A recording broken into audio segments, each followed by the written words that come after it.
오늘 월요일 아침 요한복음 17장 1절부터 3절까지 말씀에서 말씀 나누겠습니다. 자, 우리 세 절 말씀인데 우리 소리 내셔서 함께 합독하려고 합니다. 자, 1절부터 읽습니다. 시작. 예수께서 이 말씀을 하시고 눈을 들어 하늘을 우러러 이르시되 아버지여 때가 이르렀사오니 아들을 영화롭게 하사 아들로 아버지를 영화롭게 하게 하옵소서. 아버지께서 아들에게 주신 모든 사람에게 영생을 주게 하시려고 만민을 다스리는 권세를 아들에게 주셨음이로소이다. 영생은 곧 유일하신 참 하나님과 그가 보내신 자 예수 그리스도를 아는 것이니이다. 아멘, 아멘. 예, 우리가 하나님으로부터 받는 축복, 은혜 중에서 정말 값으로 매길 수 없는 세상의 그 어떤 무엇과도 비교할 수 없는 가장 귀하고 복된 것, 그것은 바로 영원한 생명을 우리가 받고 그 생명을 누리는 축복인 줄로 믿습니다. 우리가 예수 믿고 또 신앙생활하는 이유는 여러분 절대 다른 많은 이유들이 있겠습니다만 최종 목적은 뭐냐면 구원을 받고 난 다음에 우리에게 주시는 바로 이 영원한 생명, 이 영생의 복을 누리기 위함인 줄로 믿습니다. 영생의 복. 이 영원한 생명이라고 하는 것은 내가 그것을 찾고 또 내가 노력해서 얻는 게 아니에요. 하나님께서 주시는 거거든요. 생명의 주관자이신 하나님이 주시는 것인데 하나님께서 누구를 통해서 주시느냐 하면 바로 하나님의 아들이신 예수님을 통해서 우리에게 주시는 축복이에요. 얼마 전에 미국에서 이제 있었던 정말 기적적인 하나의 사건이 해외 토픽에 올라온 적이 있습니다. 한 사람이 병원에 실려왔는데 이 사람이 호흡도 없고 이제 맥박도 없고 의사가 그것을 확인하고 사망 진단을 내립니다. 그래서 그 사람을 이제 시신이 되었으니까 시체실로 이렇게 옮겨서 냉동고에 넣기 위해서 대기 중에 있는데 갑자기 이 사람 다리가 움직이기 시작하는 거예요. 발가락이 이렇게 움직이기 시작하고. 근데 그것을 만약에 못 보았더라면 그냥 그 사람은 죽은 사람으로 그냥 냉동고로 들어가서 그냥 시신이 되었을 텐데 그걸 본 거예요.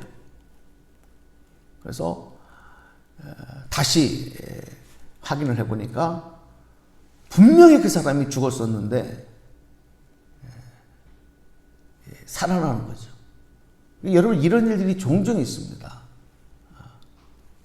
그래서 사람이 사망을 하고 나면 바로 장례를 치르지 않고 이렇게 며칠씩 또 있다가 장례를 치르는 중에 하나가 그런 이유가 있다고 하는 내용도 얘기도 들어본 적이 있어요. 그러니까 의학적으로는 도저히 일어날 수 없는 일인데 이렇게 일어나는 일들이 가끔 종종 있는 거예요. 근데 그것은 너무 신비하기 때문에 이렇게 해외 토픽에까지 올라오는 거죠. 죽었다고 인정한 육체에 다시 생명이 돌아오는 것. 근데 이게 이제 며칠이 지나고 몇 달이 지나고 다시 오는 경우는 없어요. 이렇게 금방 사망한 것 같았는데 다시 이렇게 회복되는 경우는 있지만 그래도 이거는 정말 기적 중에 기적이거든요. 그런데 영생이라고 하는 것은 하나님께서 그 아들 예수 그리스도를 통해서 우리에게 주시는 영생이라고 하는 것은 이렇게 몸이 죽었다가 다시 사는 그런 내용이 아니라 영원히 죽지 아니하는 생명. 여러분, 이것은 세상의 그 무엇으로 설명할 수 없는 신비이고 기적이고 그리고 우리에게는 놀라운 소망이고 기쁨이 되는 것입니다.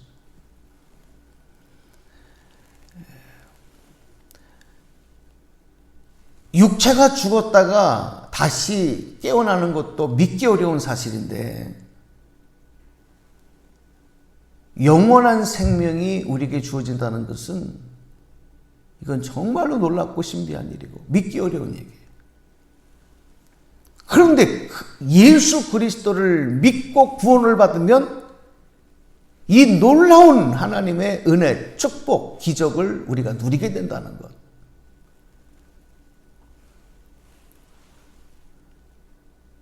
근데 그 은혜, 그 축복을 받은 사람이 그 영원한 생명 구원을 얻고도 전혀 감격하지도 않고 기뻐하지도 않고 놀라지도 않아. 여러분, 이거 뭔가 이상한 거 아니겠습니까? 육체가 죽었다가 다시 살아나는 것은 해외 토픽감인데 죽어야 될 우리가 반드시 죄로 인해서 죽어야 할 우리의 생명이 영원한 생명을 누리게 되는 것으로 바뀌었는데도 놀라지 않고 감격하지 않고 또 믿으려고도 하지 않는다.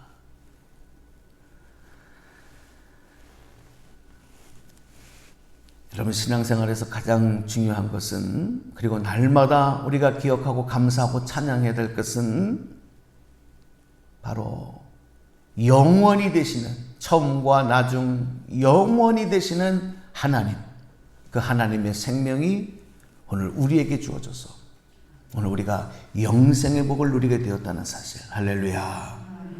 이것이 우리의 소망인 거예요. 이게 소망이에요. 아까 우리 찬송할 때 그 어떤 고난이 찾아와도 예수님 우리의 영원한 소망이 되십니다. 바로 그런 고백이에요. 왜? 영생의 복을 얻었기 때문에. 우리 그리스도인들 중에서 내가 받은 이 귀한 축복 은혜를 잘 설명하지 못할 경우가 많아요. 특별히 영생이 무엇이냐? 내가 믿지 못하니까 말하기도 어려운 거예요. 부활도 마찬가지잖아요. 부활의 신앙을 갖지 못하니까 부활의 주님을 증거하고 전하지 못하는 거예요.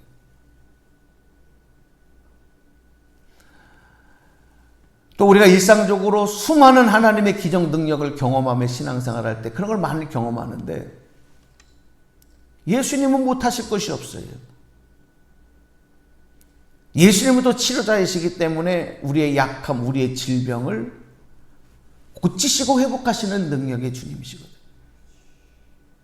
그런데 어떻게 예수 믿으면 우리 몸의 질병이 고침을 받냐?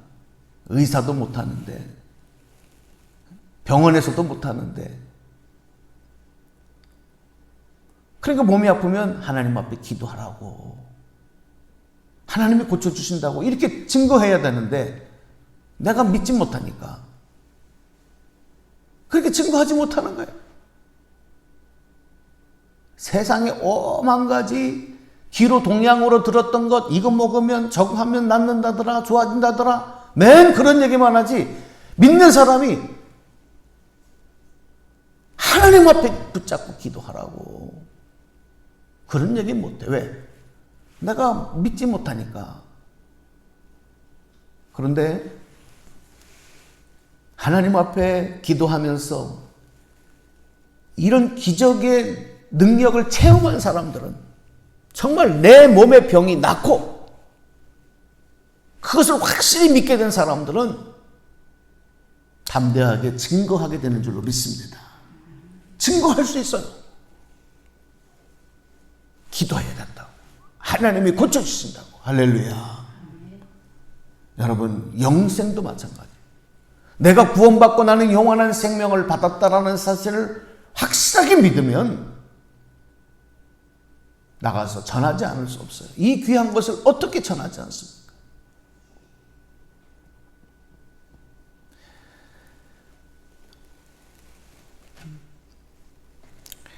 베드로전서 3장 15절에 보면 이렇게 말씀하고 있어요. 너희 마음에 그리스도를 주로 삼아 거룩하게 하고 너희 속에 있는 소망에 관한 이유를 묻는 자에게는 대답할 것을 항상 예비하되 온유와 두려움으로 하고. 너희 속에 있는 소망에 관한 이유를 묻는 자에게 당신은 어떻게 이렇게 내 소망의 삶을 사냐? 기뻐하냐? 평안하냐? 어떻게 이렇게 살 수 있냐? 왜? 영생의 복을 받았으니까 그 이유를 묻는 자에게 대답할 수 있는 것을 항상 준비하라는 거예요. 여러분, 그게 믿음입니다.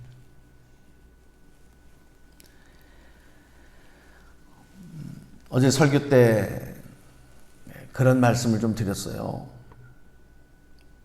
주일 설교 때 이 출애굽에 관한 말씀을 드리면서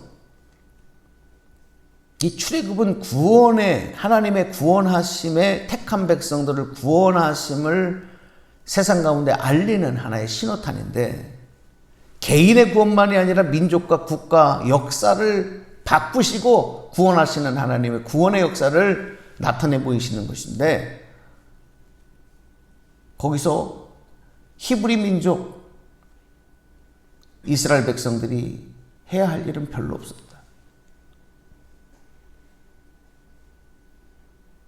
하나님께서 택한 모세를 통해서 그 출애굽의 역사가 이루어지는 모든 과정들, 그 준비 과정들 하나님이 다 해놓으셨어요. 그리고 히브리 민족들이 할 수 있는 것은 한 가지잖아요.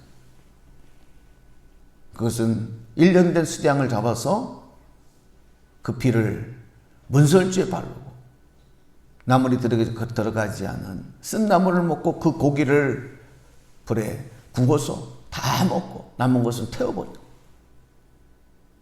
그 밤에 너희들은 그것만 하면 된다. 그거 외에는 할 일이 없었어요. 구원. 그리고 났을 때 애굽의 바로 왕도 결국 두 손을 들 수밖에 없는 엄청난 하나님의 기적, 심판에서 구원으로 인도하시는 놀라운 역사가 그 밤에 일어난 거예요. 구원의 역사. 택한 백성들을 구원내시는 역사. 여러분, 오늘도 마찬가지예요. 우리가 예수님을 믿는데, 구원받는데, 영생을 얻는데 우리가 할 수 있는 일은 그리 복잡하지 않고 많지 않은 거예요. 생명의 주가 되시는 하나님의 아들이신, 우리를 위해 십자가에서 죽으신 예수 그리스도를 믿으면 되는 줄로 믿습니다. 우리 기독교 복음은 너무 단순하고 너무 명료하다 보니까 사람들이 잘 안 믿어요. 뭐가 좀 복잡하고 막 그냥 좀 뭐가 좀 이렇게 이리 꼬이고 저리 꼬이고 뭔가 좀 알아가야 될 것 같고 그래야만 이게 진짜인 것 같지, 너무 명쾌하게 단순하게 제시가 되면 안 믿으려고 하는 게 있어요. 기독교 복음은 복잡하지 않습니다. 진리는 단순합니다. 예수 믿으면 구원받고 영생의 복을 누리게 될 줄로 믿습니다. 모든 사람들은 죄를 범하였음에 하나님의 영광에 이르지 못한다고 말했습니다. 로마서에서 그런 말씀을 합니다. 그래서 예수님이 십자가에서 나를 위해 대신해서 죽으시고 우리 죄값을 치러주셨기 때문에 그것이 바로 하나님의 우리를 향한 구원을 위한 구원의 준비 과정이셨습니다. 우리는 그 예수를 믿기만 하면 돼요. 로마서 5장 8절에 보니까 우리가 아직 죄인 되었을 때 그리스도께서 우리를 위하여 죽으심으로 하나님께서 우리에 대한 자기의 사랑을 확정하셨느니라. 우리가 죄인 되었을 때 하나님의 사랑을 증명해 주시기 위해서 하나님께서는 우리를 위한 구원의 길을 마련하시고 그 길로 우리를 인도해 가셨어요. 그게 바로 뭐냐? 십자가에서 죽으시고 부활하신 예수님을 믿게 하는 거예요. 예수님을 통해서 하나님의 생명을 우리에게 주시는 거예요. 오늘 우리가 읽었던 요한복음 17장에도 보면 아버지께서 아들에게 주신 모든 사람에게 영생을 주게 하시려고 만민을 다스리는 권세를 아들에게 주셨음이로소이다. 예수님이 이 땅에 오신 것은 바로 그 권세를 갖고 오신 줄로 믿습니다. 어떤 권세요? 생명의 권세, 구원하심의 권세. 생명의 권세, 구원하심의 권세는 뭐냐면 나를 믿는 자마다 멸망하지 아니하고 영생을 얻게 해주시는 권세인 줄로 믿습니다. 여러분, 오늘 우리는요, 이 정말 복잡하고 힘들고 어려운 세상 살아가잖아요. 요즘처럼 이 코로나 코비드 시대에 한시도 불안해서, 그렇죠? 그러나 이거보다 더 힘들고 어려워도 우리는 소망을 잃어서는 안 돼요. 그 소망은 우리에게는 하나님께서 예수 그리스도를 통해 주신 영원한 생명이다. 나는 하나님의 자녀다. 나는 구원받은 백성이다. 나는 천국 백성이다. 여러분, 이 소망을 절대로 잊어버리지 말고 그 생명의 소망을 가지고, 영생의 소망을 가지고 주님 바라보며 나아가는 저와 여러분의 삶이 되시기를 축복합니다. 오늘도 그 마음으로 여러분, 우리들의 삶에 있는 문제들을 하나님 앞에 내어놓고 기도하시고, 이 믿음으로 더 확고하게 무장하기를 위해서 기도하시고, 또 오늘 이 사회의 여러 가지 어두운 부분들이 하루속히 참된 소망으로 바뀌기를 위해서 또 기도하시면서 오늘도 주님과 함께 주님 바라보며 나아가는 그런 축복의, 소망의, 응답의 하루가 되시기를 주님의 이름으로 간절히 축원합니다. 축원합니다. 기도하겠습니다. 하나님 감사합니다. 우리의 생명의 소망 되시며 구원의 소망 되시며 우리에게 영원한 생명을 주신 예수 그리스도께서 오늘도 나의 길이요 진리요 생명 되시고 나의 목자 되심을 믿고 고백하게 하심을 감사합니다. 오늘 이 아침에 저희들이 주님 앞에 나와서 기도할 때 바로 이 소망을 붙잡고 기도하게 하시고, 어떤 어려운 문제, 어떤 어려운 고난이 찾아와도 예수님 나의 참 소망이심을 찬송하며 고백하며 기도하며 아버지 생명의 축복을 누리는 저희들이 되게 하여 주시옵소서. 두렵고 또 불안 가운데 있었던 제자들에게 부활하시는 주님 찾아오셔서 너에게 평강이 있을지어다 말씀하셨던 것처럼 오늘 우리들의 삶에 참된 평강의 샬롬의 축복이 임하게 하여 주옵소서. 오늘도 주님께서 인도하실 줄로 믿고 감사드립니다. 우리 주 예수님의 이름으로 기도드리옵나이다. 아멘.